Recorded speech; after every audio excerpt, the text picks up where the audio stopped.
And thanks so much for tuning in to the Daily Dose for Spiritual Growth. Today we're going to be in Genesis chapter 48.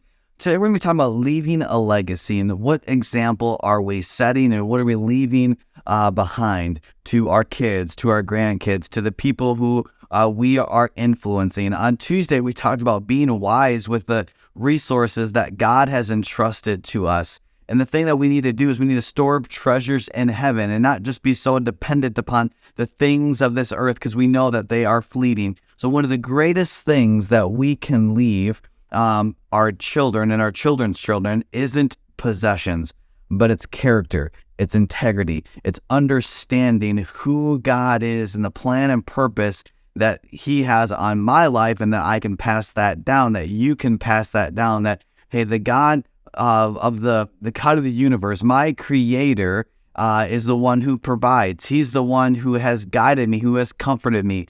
And you too, whoever that you are influencing, your kids, your grandkids, your cousins, your nephews, your nieces, whoever it is, that you too, they can experience that same provision, that same comfort. And what we see here is Jacob praying a blessing over his son. Listen to verses 15 and 16. It says, Then he blessed Joseph and said, May the God before whom my grandfather Abraham and my father Isaac walked, the God who has been my shepherd all my life to this very day, the angel who has redeemed me from all harm, may he bless these boys. May he persevere my name and the names of Abraham and Isaac, and may their descendants multiply greatly throughout the earth. So not only has Jacob experienced the blessing of God, what he's praying now for these sons is saying, hey, I want you to experience that same blessing. But not even just that, I want you to experience more.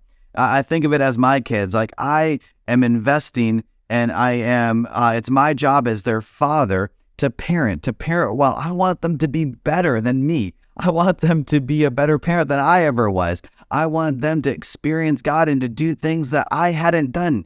Why? Because I want that blessing that I've experienced to be multiplied upon my kids. And that's what we see here in Jacob. And I want you to do that very same thing as well. See, God has positioned us and He has given us a platform of influence. And He wants us now to pass down these characteristics, these godly characteristics, this godly trust and dependency upon Him. And so let's ask ourselves that question: what legacy are we leaving behind? And if you may be thinking to yourself, I haven't really set a good example. Well, now is the time to shift. Now is the time to change. And you know what? You can't change what you did before, but what you can change is you can change today.